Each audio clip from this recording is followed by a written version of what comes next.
Welcome back to our channel, you guys. Wait, are you seriously telling me the writers are wiping out an entire generation of legacy characters in one brutal sweep? Is Chanel actually going to die from this devastating cancer storyline just so Johnny can run back to his mother in Italy? And hold on a second, are Tate and Holly breaking up for good because of a massive drug relapse? I am completely stunned. Let's be real for a second, the recent cast cuts are an absolute bloodbath. We already knew that Elia Cantu wrapped up her filming as Jada Hunter. The actress posted a beautiful goodbye, and honestly, she is going to be missed. But the rumor mill is spinning out of control, and it looks like Sean Brady's going to be leaving town right alongside Jada. I honestly believe the writers are just pairing them off so they can write them out together. It is a classic soap opera exit strategy. Sean and Jada have been heating up, finally crossing out of the friend zone. But what does this mean for Belle? Are the writers really just going to let Sean ride off into the sunset with Jada while Belle is left going on baseball dates with Chad DiMera? If you ask me, Sean deserves a much bigger legacy exit than just packing his bags and leaving with his new girlfriend. But the Jada and Sean exit is just the tip of the iceberg. I cannot believe the writers are doing this, but back in January, right after the holiday break, a bunch of actors got pink slips instead of bonuses. Carson Boatman and Raven Bowens are out. Yes, you heard me right. Johnny DiMera and Chanel Dupree DiMera are leaving our screens in just a few months because of the massive tape-to-air delay. I am absolutely furious about this decision. Johnny and Chanel have electric chemistry. They are the future of the show. To just fire them is a massive mistake and an insult to the fans who have invested years into their love story. Right now, Johnny and Chanel are trapped in the most heartbreaking sweeps month plot imaginable. Chanel is pregnant and she has just been diagnosed with malignant breast cancer. Raven Bowens is absolutely killing it in these emotional hospital scenes. When Chanel told Johnny that she wanted to delay her treatments to protect their unborn baby, I was in tears. I think the writers are setting up a massive tragedy here. Are they actually going to kill off Chanel? I honestly believe that might be the tragic exit the writers have planned. If Chanel loses her battle with cancer, it would completely shatter Johnny. He would be left as a single father to little Trey and their new baby Quattro. The sheer tragedy of Chanel's breast cancer storyline is weighing so heavily on the canvas. Paulina Price is completely losing her mind, aggressively trying to force Chanel into getting a second opinion. But Chanel is terrified for her unborn child. If Chanel dies, it will completely break Paulina. We all know Paulina has survived so much trauma, but losing Chanel would be the final nail in the coffin for Paulina's sanity. And let's talk about the DiMera of it all. EJ DiMera is an absolute monster right now. Danforth Regal is a fantastic actor, but EJ is ruining his son's life. Johnny is currently the CEO of DiMera Enterprises, but EJ is constantly pulling the strings, making toxic, dirty deals, and leaving Johnny to take the fall alongside Theo Carver. EJ completely destroyed Nicole Walker when he lied to her, and now EJ is destroying Johnny. Let's look back at the history here. EJ DiMera has always been a manipulative control freak. Just look at what EJ did to Sammy Brady years ago.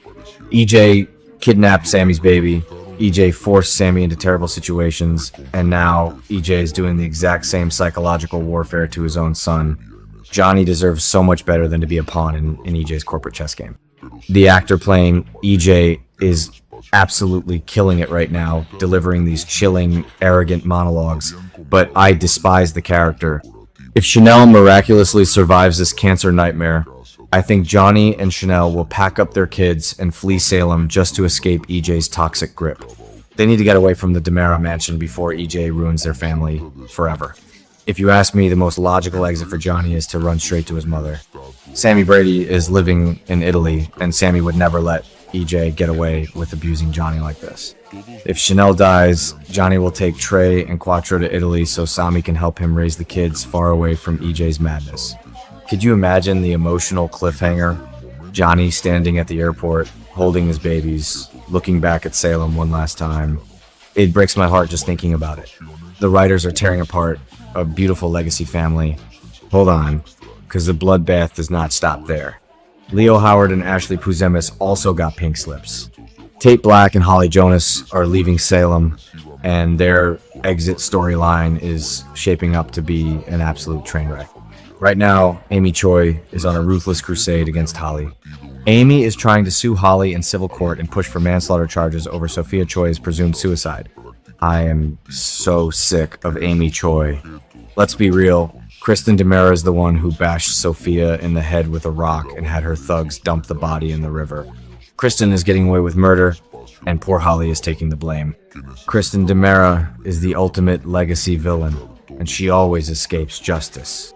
Remember when Kristen stole Sarah Horton's baby? Remember when Kristen locked people in the DiMera tunnels? Now Kristen has literally bashed a teenager's head in, and the Salem Police Department is completely clueless. Jada Hunter is supposed to be this top-tier detective, but Jada is too busy making hard eyes at Sean Brady to realize Kristen is the real murderer. But wait, what if Sophia is not actually dead? We have not seen a body yet, and in Salem, no body means no death. I honestly believe Sophia might still be alive out there, plotting her revenge.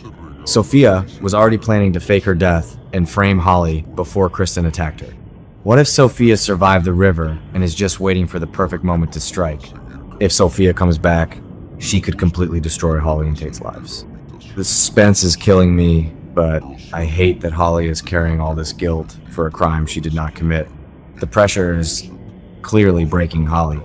We have upcoming spoilers showing Holly and Tate at the hospital with Sarah Horton.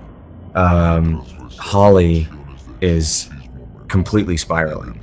Sarah and Tate confront Holly because drugs are found on her person, and Holly fiercely denies that she is using again. But the scene turns incredibly ugly. Holly absolutely loses her mind and screams at Tate to get out of the hospital room. Are you kidding me?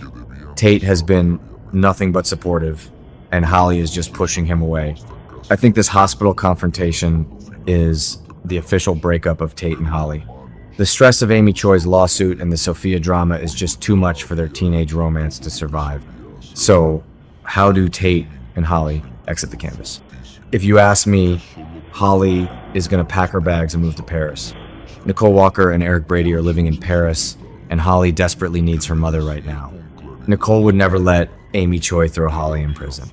As for Tate, I think Brady Black is going to send Tate out west to live with Teresa Donovan. Tate needs a fresh start away from all the DiMera and Choi toxicity. It is so sad to see these young legacy characters pushed out. I really thought Tate and Holly were going to be the next big super couple, but the writers clearly had other plans. Wow. That is a lot of heartbreak and cast departures to process. I am still reeling from the idea of losing Johnny, Chanel, Tate, and Holly all at once. What do you guys think? Do you think Chanel is going to die? Or will Johnny and Chanel escape EJ and move to Italy together? And do you think Sophia is actually alive and waiting to ruin Holly's life one last time? Let me know your wild predictions in the comments below. Don't forget to like this video, subscribe to the channel, and I will see you next time for more shocking Salem drama.